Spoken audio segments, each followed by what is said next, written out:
Decimal fraction চ্যাপ্টারের ৭১ নম্বর প্রশ্ন। দেখো কি বলেছে, খুব ইম্পর্টেন্ট এবং পরীক্ষায় আসে এই প্রশ্নটা। ঠিক আছে, বলেছে which of the following set of numbers is in ascending order. Ascending মানে ছোট থেকে বড় আকারে তোমাকে সাজাতে হবে। এখানে দেখো তিনটি ফ্র্যাকশন আছে, যে একটা 9/11 আছে, একটা 7/8 আছে, আর একটা 5/7 আছে। ঠিক আছে, তো এইখানে যেটা শর্টকাট আছে আমি সেখানে ডাইরেক্টলি চলে যাই, যে 9 আর 11-এর মধ্যে ডিফারেন্স 2 আছে, 7 আর 8-এর মধ্যে ডিফারেন্স 1 আছে, আর 5 আর 7-এর মধ্যে 2 আছে। তো এইখানে আমি যদি 2 দিয়ে গুণ করি তো ফ্র্যাকশনটা চলে আসছে 14/16, মানে 2 দিয়ে উপরেও 2 দিয়ে গুণ, নিচেও 2 দিয়ে গুণ, তাহলে দেখো ডিফারেন্স 2 হয়ে গেল। তাহলে এবার যখন তিনটে ফ্র্যাকশনকে লিখে নিলাম, তো এটার শর্টকাট হচ্ছে যেটা যার ভ্যালুটা ছোট, লবও ছোট, হরও ছোট, তো সেটা সবথেকে ছোট হবে। তাহলে এই ক্ষেত্রে সবথেকে ছোট কোনটা? 5/7। তাহলে 5/7 সেটা সবথেকে ছোট, এবং এর থেকে বড় কোনটা? 9/11, এবং এর থেকে বড় কোনটা? 14/16, মানে সেটা 7/8। তাহলে এটাই হচ্ছে শর্টকাট, এবং এই শর্টকাটে আমরা এই পার্টে যে প্রশ্নগুলো আছে সেইভাবে করব। তো দেখে নাও তাহলে অ্যান্সার কত আসছে, 5, 7, 9, 11, 5, 7, 9, 11, 7, 8, অপশন সি হয়ে যাবে এটার উত্তর। আচ্ছা, এখানে একটু বুঝে নাও যে কেন এটা করলাম আর কিভাবে ক্ষেত্রে সেটা সম্ভব হচ্ছে। এটা তখনই সম্ভব যখন এটা প্রকৃত ভগ্নাংশ, মানে উপরে লব ছোট, হর বড় হচ্ছে, এবং সেই সেন্সেই আমি কাজ করছি। না হলে এই সংখ্যাটা আমরা কি করতাম, আমরা স্কুল লাইফে করে এসেছি কি 11, 8 আর 7 লসগু করে প্রত্যেকটা গুণ করে অনেক বড় ভ্যালু সেটা ক্রিয়েট হয়ে যাচ্ছে। তো এইভাবে যদি আমরা করি তাহলে খুব সহজে শর্টে কিন্তু পার্টটা করতে পারবো। ঠিক আছে, তো বাকি জিনিসটা যাব, পরের প্রশ্নগুলো যাব, তার আগে বলে দিই এইটা হচ্ছে 8 নাম্বার ভিডিও। ডেসিমাল ফ্র্যাকশনের আগে 7টা ভিডিও অলরেডি কভার করা হয়ে গেছে। এটা 71 নাম্বার থেকে 80 নাম্বার পর্যন্ত প্রশ্নটাকে সলভ করা হবে। ঠিক আছে, কোন বইয়ের? না, আমাদের objective arithmetic by doctor R S Agarwal স্যারের বইয়ের। আমি দীপক কুমার চৌধুরী। চলো শুরু করব। তো শুরু করার আগে বলে দিই এটা কোন কোন পরীক্ষার জন্য অ্যাপ্লিকেবল। দেখো বইটার সামনে ইজিলি লেখা আছে।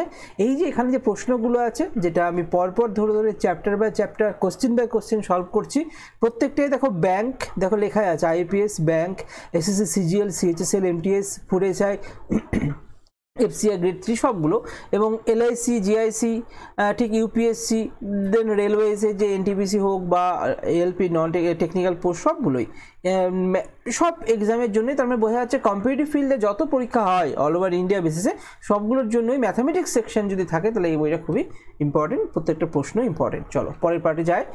দেখো পরের পার্টে আমি এটাই বলেছি যে আমাদের নাম্বার সিস্টেম কমপ্লিট করে ফেলেছি, এলসিএম এসসিএফ প্রত্যেকটা প্রশ্ন ধরে ধরে কমপ্লিট করে ফেলেছি। ডেসিমাল ফ্র্যাকশনের 1 থেকে এই যে 71 থেকে 80 এই ভিডিওতে কভার হবে, আগেরগুলো কভার হয়ে গেছে। এটা হচ্ছে 8 নাম্বার পার্ট 8। ঠিক আছে, 8 নাম্বার ভিডিও। হ্যাঁ, চলো তাহলে আমরা তোমরা দেখতে দেখতে আমাদের টার্গেটটা হচ্ছে পুরো বইটাকেই সলভ করে দেওয়ার। ঠিক আছে, তো তোমরা সঙ্গে থাকো, তাহলে অটোমেটিক্যালি আমরা খুব সহজে পুরো বইটাকে সলভ করতে পারবো। তাহলে 8 নম্বর ভিডিও 71 থেকে 80, 71 নম্বর প্রশ্ন হয়ে গেছে। তাহলে এবার 72 নম্বর প্রশ্ন শুরু করি। দেখো কি বলেছে 72 নম্বর প্রশ্নটা। দেখো কি দিয়েছে, যে এখানে 4, 5, দেখো নিশ্চয়ই এই সংখ্যাগুলো একই আছে ভগ্নাংশগুলো। তো ভগ্নাংশগুলো যদি একই থাকে তাহলে আমি যদি এটাকে লিখে রাখি, একটা ভগ্নাংশ ধরলাম, প্রথম ভগ্নাংশগুলোই অপশন এর দেখো একই বলেছে।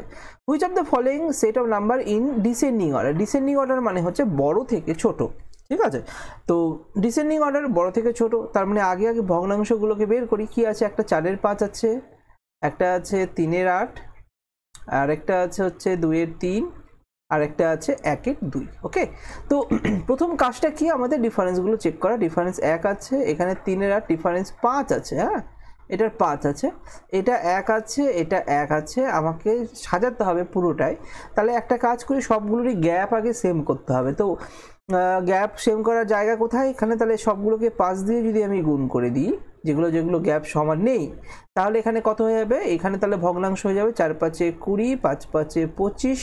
এটা তো 5-এর গ্যাপ আছেই, এইটা তাহলে 10, আর এখানে 15 হয়ে গেল, আর এখানে তাহলে 5/10 হয়ে গেল।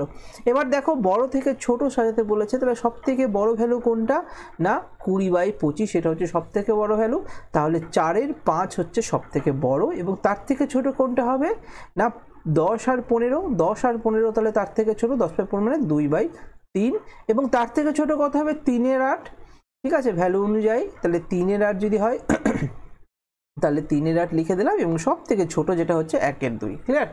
এটা আমরা লসাগু করেও করতে পারি, যে 5, 8, 2, 3 আর 2 এর লসাগুগুলো মানে এটা আরেকভাবে করা যায়। চলো আরেকভাবে দেখিয়ে দিই অঙ্কটা, অনেকে এটাতে অভ্যস্ত, সেটাতে তোমাদের ধরতে পারবে।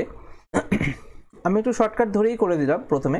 তো 3 এর 8, আরেকটা দিয়েছে হচ্ছে 2 এর 3, আরেকটা দিয়েছে হচ্ছে 1 এর 2। তাহলে আমাদের কথা হচ্ছে এই যে লসাগুগুলো হচ্ছে 5, 8, 3 আর 2, এটা লসাগু কত না 5, 8, 3 আর 2 কেটে দিলাম, কারণ 8 এর মধ্যে 2 আছে। তাহলে এখানে সবগুলি আলাদা আলাদা নাম্বার, 5 3 5 15, 15 আর 8 হচ্ছে কত 3 4 12 120, 5 8 40, 3 4 12 120, 120 যদি হয় তাহলে সবগুলোকে 120 দিয়ে গুণ করে দিই এলসিএমটাকে। ঠিক আছে, এইভাবেও বের করা যায়। আমি বলতে চাইছি কি যে এটা তো সময় সাপেক্ষ ব্যাপার, এই ডিফারেন্স দেখে কিন্তু খুব সহজে অঙ্কগুলো থাকে আর তাড়াতাড়ি অঙ্কের অ্যান্সার বেরিয়ে যায়। ঠিক আছে, 5 দিয়ে করলে কত 24, 8 দিয়ে করলে তাহলে 8 দিয়ে করলে 3 5 15, আর এখানে 3 দিয়ে করলে তাহলে এখানে 4 5 40, তাই তো, আর 2 দিয়ে করলে 60। তাহলে কি দাঁড়াচ্ছে এখানে 60 দাঁড়ালো, 4 দুগুণে 80, এটা 80 দাঁড়িয়েছে, 3 15 45 দাঁড়িয়েছে, আর এখানে 24 4 কত 72 নাকি, 24 4 না 4 4 16 96, 96। তাহলে দেখো এখানে ইজিলি দেখো বুঝতে পারছো সব থেকে বড় কোনটা, 4 এর 5 মিললো, আমি বলেছি 4 এর 5 বড়। এবং তারপরে কত 2 এর 3 এসেছে, 2 এর 3 দেখো 80 এখানেও বেরিয়ে গেছে। ঠিক 3 এর 8, 3 এর 8টা পরে 45, মানে কোথাও ভুল হলো,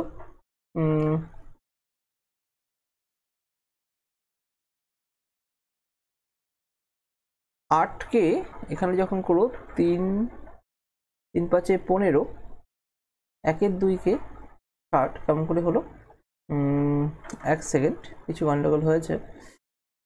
2 দিয়ে যখন কাটছি 60 আসছে, 120 এলসিএম আসছে তো, হ্যাঁ 96, এখানে 45টা তাহলে সব থেকে কম কেন হলো, 1 সেকেন্ড, কনসেপ্ট তো কোথাও চেঞ্জেস হয়েছে। হ্যাঁ চেঞ্জেসটা 2 এর, এটা 3 এর 8 আছে না, 3 এর 8 5 আছে, ঠিক আছে, 2 এর 3 1 আছে, 1 এর 2 1 আছে, 4 এর 5ও 1 আছে। তাহলে এই হিসাবে তো শর্টকাট এমনিতে তো এইভাবে বেরিয়েই যাচ্ছে, এইভাবে বেরোলে তো আবার 4 এর 5 2 এর 3, 4 এর 5-এর পর 2 এর 3, এখানেও নেই, এখানেও নেই, এখানেও নেই, এখানেই আছে, তাহলে তো আমি অ্যান্সার এটা হয়েই গেল। ঠিক আছে, কিন্তু কোথাও যেন 3 এর 8 আর 1 এর 2 এর মধ্যে ডিফারেন্সটা চেক হয়ে যাচ্ছে। তো বড় থেকে ছোট করলে তো 3 এর 8 আগে হওয়ার কথা, কোথাও একটা গন্ডগোল হয়েছে। আমি জাস্ট কনসেপ্টটা বোঝালাম যে এইরকম ভাবে হয়, এবং এইটা ঠিক আছে ছোট অঙ্ক তো এইভাবেও করা যায়, আরও একভাবে করা যায়। তুমি এই অঙ্কটাকে আরও একভাবে করা যায় যে একদম দশমিকে নিয়ে চলে আসো। দশমিক মানে 4 এর 5, যদি আমি এটাতে যাই 4 এর 5, 4 এর 5 মানে 0.8 পয়েন্টে নিয়ে চলে আসো। 2 এর 3 মানে 0.66, 3 এর 8 মানে 37.5, আর হচ্ছে হাফ মানে 50। ঠিক আছে, 50.50। তাহলে এখান থেকে তুমি ইজিলি বোঝা যাচ্ছে হ্যাঁ এটাকে একটু গন্ডগোল হয়ে গেছে, এদিক ওদিক হবে, এটা আগে হবে, পরেরটা এটা হবে। তাহলে অ্যান্সার আমাদের অপশন ডি চলে আসছে। চলো এর পরের অঙ্কটাতে যাই। দেখো আমি আরেকটা জিনিস তোমাদের দেখিয়ে দিই, 2 নম্বর অঙ্কটা কিন্তু আমরা দশমিকও করতে পারবো, লসগু ধরেও করতে পারবো, অ্যান্সার বের করা যাবে। কিন্তু 3 নম্বর অঙ্ক কি সম্ভব? তোমরা ভাবো যে আমার 3টে সংখ্যা দিয়েছে 13/15, ওকে, 11/13, আর এখানে 9/11। তো এখানে যদি আমি লসগু করি তাহলে প্রত্যেকটাকে তাহলে 15 × 13 × 11 অনেক বড় ক্যালকুলেশন আসবে। তো আমি ওটাই বলছি যে এটা ডিফারেন্স কত আছে, এখানে ডিফারেন্স 2 আসছে, উপরে 13 আছে, নিচে 5 আছে, মানে উপরে ছোট হতে হবে। আগেরটাতে উপরে ছোটই তো ছিল, 3 এর 8 আর 3 ছোটই তো ছিল। তো এখানে কোথাও ও ঠিকই তো আছে, আমি গন্ডগোল করেছি। 3 এর 8 তো ভ্যালু, তো এটা তো আমি এইখানে দেখবো না, 5 এর 10, 5 এর 10 তো আগেই হবে। ঠিক, আমি এখানে গন্ডগোলটা করে দিচ্ছি, আমি ডাইরেক্টলি এখানে চলে এসেছিলাম। তাহলে এটা একটু চেঞ্জেস হবে, 4 এর 5, তাই বলি ফর্মুলা তো সবগুলোতেই মেলার কথা, তাহলে মিলবেই। 3 এর 8 তো পরে আসলো, কারণ 3 এর 8 এর ভ্যালু 3 এর 8, আর এটা 1 এর 2 এর ভ্যালু 5 এর 10 আসছে, ডিফারেন্স তো 5 আসছে। তাহলে 5 এর 10কে আমি 1 এর 2 লিখছি, আর এখানে 3 এর 8, হ্যাঁ এটাই ঠিকই আছে। চলো এবার আমি যেটা তোমাদের বলতে চাইছি যে এই যে এই সংখ্যাটা দেখো, এটার মধ্যেও ডিফারেন্স 2, এটার মধ্যেও ডিফারেন্স 2, খুব সহজেই বলে দিচ্ছি যে লব আর হরের লব মানে উপরেরটা হর নিচেরটা যখন এদের মধ্যে ডিফারেন্স ডিজিটের বা নাম্বারের ডিফারেন্স কত সিমিলার হয় বা একই থাকে, তাহলে কি করব, এখানে কি জিজ্ঞাসা করেছে অ্যাসেন্ডিং অর্ডার মানে ছোট থেকে বড়। তাহলে এর মধ্যে সব থেকে ছোট কি আছে, যার ভ্যালু সব থেকে ছোট 9/11। 9/11 কোথায় আছে, 9/11 প্রথমে এখানেই আছে, তাহলে এটাই আনসার। দেখো তাহলে প্রথমে 9/11 থাকবে, তাহলে 9/11 সব থেকে ছোট, তার থেকে বড় কে, তার থেকে বড় হচ্ছে 11/13, দেখো মিলে যাচ্ছে, হ্যাঁ তার থেকে বড় কে, তার থেকে বড় 13/15, ঠিক আছে। ছোট থেকে বড় সাজিয়ে দিলাম, 9, 11, 13, 11, 13, 15 প্রত্যেকের ডিফারেন্স 2 মিলে গেল। যদি ডিফারেন্স সেম না থাকে তাহলে আগের প্রশ্নটার মধ্যে ডিফারেন্স সেম আমাদের করে নিতে হবে। ক্লিয়ার? তাহলে অ্যান্সার আমরা আশা করি বুঝতে পেরে গেছি। চলো পরের প্রশ্ন দেখো, এটা তো ডিজিটাল ডেসিমাল ফ্র্যাকশনের অঙ্ক, তাহলে কিছু দশমিকের তো থাকবেই অঙ্ক। তো এখানে দেখো করে নিই দশমিকগুলো, আগে দশমিকের কাজটা পরে করবে, ঠিক আছে। তাহলে লিখেছে যে 0.72 ভাগ 3.6। আমি যদি এখানে ভাগটা উঠিয়ে দিই তাহলে নিচে 10 চলে আসে, কারণ 10-এরই গন্ডগোল হয়ে যাবে না, দশমিকেরই গন্ডগোল হয়ে যাবে, আর এখানে 100 চলে আসে, তাই তো। তাহলে এটাকে আমি লিখতে পারি যে 72/100, আর এটা ভাগ আছে, এটা যদি গুণ লিখি তাহলে উপরে 10 চলে আসলো, নিচে 36 চলে গেলো, 36 2 72, এখানে একটা শূন্য কাটলো, তার মানে 2/10 মানে 0.2, ঠিক আছে। আর কাটলাম না কিন্তু 5-এ নিয়ে আসলাম না, জানি নিচে 10 থাকলে 10 টাকা আমরা রাখার চেষ্টা করবো, তাহলে দশমিক বাম দিক বা ডান দিক এরকম সরবে, ঠিক আছে, যে কোনো জায়গায় 10টাকে কাটবো না। তাহলে অ্যান্সার আমাদের এটার কি হয়ে গেল, অপশন বি, খুব সহজেই করে নিতে পারলাম। ক্লিয়ার হয়েছে? চলো পরের অঙ্কে যাই। পরের অঙ্ক দিয়েছে 75 নম্বর অঙ্ক। কি দিয়েছে এখানেও আমি তাই বলতে চাইছি যে দশমিকটা কিন্তু আমরা আগে সরিয়ে নেব, দশমিকের অঙ্ক নাহলে সময় বেশি লেগে যেতে পারে। 4.036 ভাগ বলেছে 0.04, ওকে। তাহলে এক্ষেত্রে দেখো 4.036 দশমিকটা যদি সরিয়ে দিই তাহলে নিচে আমার থাকলো 3টে শূন্য, ওকে। আর এখানে ভাগ মানে এটা দশমিক উঠিয়ে দিলে তাহলে নিচে নিশ্চয়ই 100 থাকতো, আর ভাগকে যখন আমি গুণ নিয়ে নিচ্ছি তাহলে উপরে 100 হয়ে গেল, নিচে কত হয়ে গেল, শুধু 4 পড়ে থাকলো। ক্লিয়ার?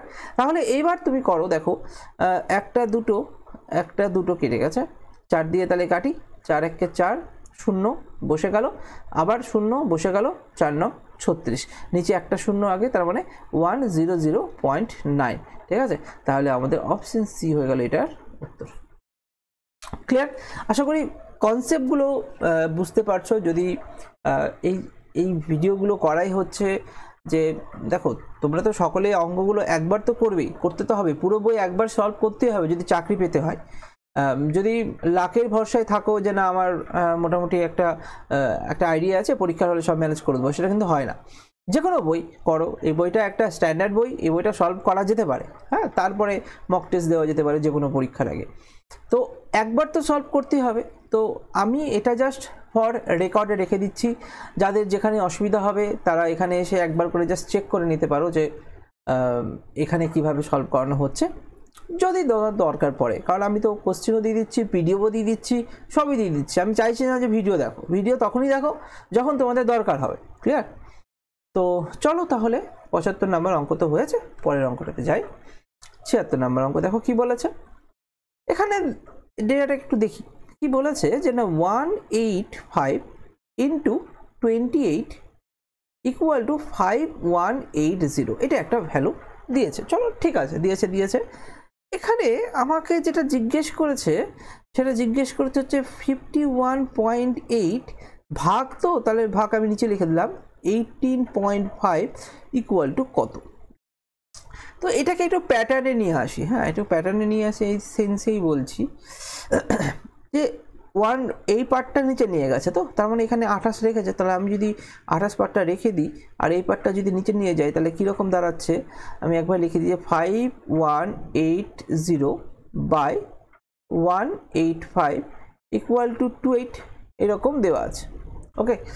কিন্তু এখানে কিন্তু দশমিকটা এইখানে নিয়ে এসেছে, তো এইখানে দশমিক নিয়ে এসেছে, আর একটা দশমিক এখানে কখন আসবে, এখানে নিয়ে আসা মানে তাহলে নিশ্চয়ই 100 দিয়ে গুণ করলে ভ্যালু বেশি হয়, তো কমানোর জন্য দশমিক দিয়ে দেওয়া হলো, কারণ এটাকে 100 দিয়ে গুণ করলে 5180 আসে। আচ্ছা, আর এইখানে কোথায় দশমিকটা নিয়ে এসেছে না 18 পয়েন্ট মানে 2 ঘর আগে, তার মানে এখানেও নিশ্চয়ই 10 দিয়ে গুণ আছে, ওকে। তাহলে এরকম সেন্সে যখন নিয়ে এসেছে তাহলে দেখো তো এটাতে যদি কাটি তাহলে এই পুরো ভ্যালু থেকে ইন্টু 10 করা হচ্ছে, তাহলে এই পুরো ভ্যালু থেকে ইন্টু 10 করা উচিত, তাহলে 280 হয়ে যাবে এটা অ্যান্সার। ওকে, যদি মনে হচ্ছে না ঠিক গন্ডগোল হয়ে গেল, বোঝা গেল না, তাহলে আরও একটা কাজ করো।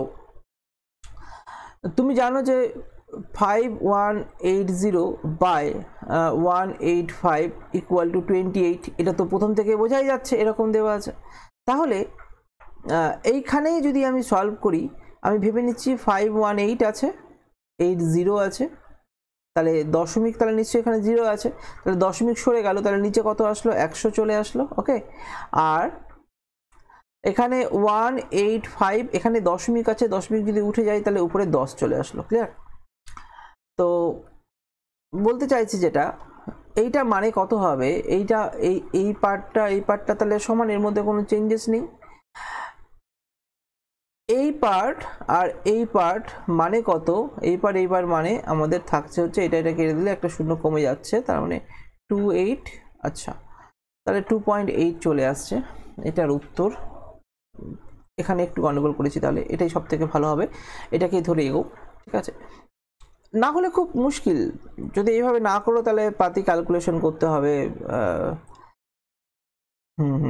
একটু গন্ডগোল হয়ে গেছিলো, আমার 10-এর গুণ করে ফেলেছিলাম, দেখো গুণ করেও কিন্তু অ্যান্সার ওইভাবে চলে আসছে। চলো ঠিক আছে, জিনিসগুলো একটু ডিফিকাল্ট আছে যেহেতু দশমিকের এদিক ওদিক, আর সংখ্যা অপশানগুলো দেখো 2.8, 28, 280, নান অফ দিস, সব কিছুই তোমার যা হবে সবই ঠিক মনে হবে। এটাকে একটু ফ্রেশভাবে একটু করে নিচ্ছি, না হলে এক সেকেন্ড।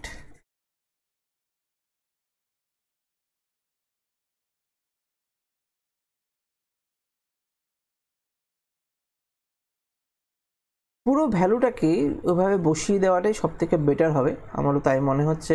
তাহলে এটাকে এইভাবেই সলভ করি, দেখি যে 185 ইন্টু 28 ইকুয়াল টু 5180 দিয়েছে। ওকে, তাহলে আমি যদি এই প্যাটার্নে নিয়ে চলে আসি, তাহলে 5180 এটাকে লিখছি বাই 18.5 ইকুয়াল টু 28, এটাই তো থাকছে। আচ্ছা, 18.5 বলছি, 185 মানে যেটা আছে সেটাই, 18.5 তো নেই। ঠিক আছে, যা লেখা আছে সেটাই আমি লিখলাম আর কি, মানে এইটা এইখান থেকে এই পার্টটা থেকে এই পার্টটা জাস্ট বসালাম, আর কিচ্ছু না, শুধু 28টাকে বসালাম আর এটাকে ভাগ করলাম, যেহেতু এটা ভাগের আকারে আছে। এবার এইখানে যেটা লিখেছে আমাদের প্রশ্ন যেটা দিয়েছে যে 51.8 ভাগ 18.5, তো তুমি আগে এইরকম স্ট্রাকচারে নিয়ে আসো, মানে এখানে এইভাবে করছি। স্ট্রাকচার বলতে এখানে একটা শূন্য হতো স্ট্রাকচার আসতে গেলে, আর স্ট্রাকচার যদি চেঞ্জ করতে হয় তাহলে এটা উপরে নিচে, তাহলে এখানে কত 100 উঠে গেল, আর এই পুরো পার্টটা উপরে তাহলে 10 উঠে গেল। এবার আমি তোমাদের এটাই বলতে চাইছি যে এই পার্টটুকু মানে কত, এই পার্টটুকু মানে এটা নয় কি, এই পার্টটুকু মানে 28 না, তাহলে তাই করো, এখানে 0 0 কেটে গেল, তাহলে এই পার্টটুকু মানে যদি 28 থাকে আর নিচে আরও 10 পড়ে আছে, তাহলে অ্যান্সার আমাদের 2.8, এটাই অ্যান্সার। এইভাবেই করো, সব থেকে বেটার এটাই হবে। ওকে, না হলে ডাইরেক্টলি অ্যান্সার করতে হবে, ওটা একটু সময় সাপেক্ষ, এটা একটু কারেক্ট করতে গেলেই হয়ে যাবে। ওকে, চলো এখানে দশমিকের কাজ আছে আর কিছুই না, প্রশ্নটা সহজ আছে। যে সংখ্যাগুলো দেখো, অপশানগুলো তো সেম সংখ্যা আছে, দেখো কি বলেছে, 54327 ইন্টু 3752 ইন্টু 0.0057, মানে সংখ্যাগুলো এইখানে 5টা সংখ্যা, এখানে 4টা সংখ্যা, এখানে 2টো সংখ্যা, দেখো তো তাই আছে। দেখো 54327 একই সংখ্যায় আছে, প্রত্যেকবার একই আছে, শুধু দশমিক নিয়ে চেঞ্জেস আছে। তো আমি দেখবো দশমিকের ক্যালকুলেশনটা কি দেখবো, এখানে যেহেতু সবগুলো গুণ হয়ে আছে, দশমিকের পর 3 ঘর, দশমিকের পর 1 ঘর, আর দশমিকের পর 4 ঘর, 4 আর দিকে 4, 8 ঘর। তাহলে কোনটা দেখবো, দেখো দশমিকের পর 4 আর 3-এর 7, একে 8, তাহলে এটা ঠিক হচ্ছে, এটাও 8 ঘর হচ্ছে, তাই না, এটাও 8 ঘর ছিল। আর এইখানে যদি দেখি, এখানে 4 4, এখানে 9 ঘর হয়ে যাচ্ছে, এটা 9 ঘর হচ্ছে। আর এখানে তাহলে কত, এখানে তো মাত্র 1 2 3 3 6 7 ঘর হয়ে যাচ্ছে, তাহলে হচ্ছে না, তাহলে এটাও হবে না, এটাও হবে না, অপশন এ এটার উত্তর, কারণ সংখ্যা সেমই আছে, শুধুমাত্র দশমিকের চেঞ্জেস আছে, সেইটাই শুধু কানেক্ট করলাম, অ্যান্সার হয়ে গেল। ওকে, চলো এই প্রশ্নটা কিভাবে সলভ করব, 1/0.04, তাহলে কাজটা কি দরকার না এই দশমিক উঠিয়ে উপরে 100। ওকে, তাহলে কি দাঁড়ালো 100/4, তার মানে 25। তাহলে অপশন ডি। ওকে, তাহলে এইভাবে সলভ করে দিতে পারলাম। চলো 9 নাম্বার দেখো কি বলেছে। এখানে বোঝাই যাচ্ছে এটা a স্কোয়ার মাইনাস বি স্কোয়ারের ফর্মেটে এসেছে। a square minus B square, তাহলে a plus B into a minus B. তো a মাইনাস বি যদি করি দেখো 25.732 15.732, তো বিয়োগ করলে তো 732 732 কেটে যাবে, 25 থেকে 15 বাদ দিলে 10 পড়ে থাকে। তাহলে a plus B into a minus B, a minus B তো 10 চলে আসলো, ঠিক আছে। আর a প্লাস বি মানে 25.732, আর এটা যোগ করে নাও 15.732। এটা যোগ করলে যেটা আসবে তার সঙ্গে গুণ হবে কত 10, কারণ 10টা মাইনাস থেকে এসেছে আর এটা প্লাস থেকে এসেছে। তাহলে প্লাস করে নাও 2 2 4 3 3 6 7 7 14 4 তো 1 5 5 10 11 আর 2 3 4 41.464, তার সঙ্গে 10 গুণ করলে কি হবে 414.64, 414.64। অপশন সি হয়ে গেল এটার উত্তর, ঠিক আছে। এগুলো জাস্ট দশমিকটা নিয়ে কিভাবে প্রশ্ন হতে পারে সেটারই কোশ্চেনগুলো দিয়েছে। এই কোশ্চেনগুলো যথেষ্ট করা খুবই দরকার, যেভাবে করাচ্ছি সেভাবে করে যাও, দেখবে যে অনেকটা কভার হয়ে গেছে। ওকে, চলো তাহলে 80 নাম্বার প্রশ্ন, আজকের লাস্ট প্রশ্ন। এখানে কি দিয়েছে দেখো, আবার সে a square minus B square উপরে পেয়েছি, তাহলে এই পার্টটা যদি এই ইকুয়াল টুটা এইদিকে নিয়ে চলে যাবো, 40টা নিচে চলে আসবো, তাহলে ক্যালকুলেশনটা সহজ হবে। মানে উপরে a square minus B square মানে 36.54 প্লাস 3.46 আর ইন্টু কত আসবে 36.54 মাইনাস 3.46। ওকে, আর বাই কত না এখানে 40 চলে আসলো, যেটার মধ্যে যেটা অ্যান্সার হবে সেটাই। তাহলে এখানে দেখো এটা যদি 3 আর 54 46, এখানে 40 চলে আসছে। ওকে, যোগ করলে 40 চলে আসছে, তাহলে এই 40 কেটে যাবে। আর এখানে যদি বিয়োগ করি তাহলে কত আসবে যে 36.54 আর 3.46, তাহলে 14 থেকে 6 বাদ দিলে কত আসছে 8 6 14 8 4 1 5 0 দশমিক, আর তো এখানে কত আসবে 33.08। অপশন সি হয়ে গেল এটার উত্তর। ওকে, তো আশা করি তোমাদের কাছে কনসেপ্টটা ক্লিয়ার করতে পেরেছি। আরও সামনে আরও ভিডিও আসবে, তোমরা দেখতে থাকো। আর যারা দেখবে যে এই যে ভিডিওটা দিলাম এটার পিডিএফটা যদি চাও তাহলে নিচের ডেসক্রিপশনে দেখবে যে কম্পিটিটিভ স্টাডি গাইড লিখে টেলিগ্রামের গ্রুপ আছে, হোয়াটসঅ্যাপের গ্রুপ আছে, ঠিক আছে, সেখানে জয়েন করে যাও। এখানে ওপেন টু অল লেখা আছে এই গ্রুপে, মানে তোমরা নিজেদের এই ম্যাথামেটিক্সের এই চ্যাপ্টার নিয়ে তোমরা নিজেদের মধ্যে ডিসকাস করতে পারো। ওকে, পেজ আছে ফেসবুক, টেলিগ্রাম, হোয়াটসঅ্যাপ, এবং ভিডিওস যদি জানতে হয় তাহলে ইউটিউবের লিঙ্ক আছে, প্লেলিস্টের লিঙ্ক আছে, সব কিছু দিয়ে রাখছি ডেসক্রিপশনে, তোমরা দেখে নেবে। ওকে, তোমরা যদি কেউ মালদা সারাউন্ডিং এরিয়াতে থাকো, ওয়েস্ট বেঙ্গল আন্ডারে 3 নম্বর গভর্নমেন্ট কলোনির কাছাকাছি, তাহলে সেখানে অনলি ম্যাথ রিজনিং ব্যাচও চলছে, শুধু ডাব্লিউবিপি ব্যাচও চলছে, সেন্ট্রাল গভর্নমেন্টের জেনারেল গভর্নমেন্ট ব্যাচও চলছে, আর আরও বাকি ব্যাচগুলোও চলছে। তোমরা যেটা ইচ্ছে সেটাতে জয়েন করতে গেলে আমাকে এই নাম্বারে অবশ্যই কল করে নিও। ওকে, চলো তাহলে, ধন্যবাদ।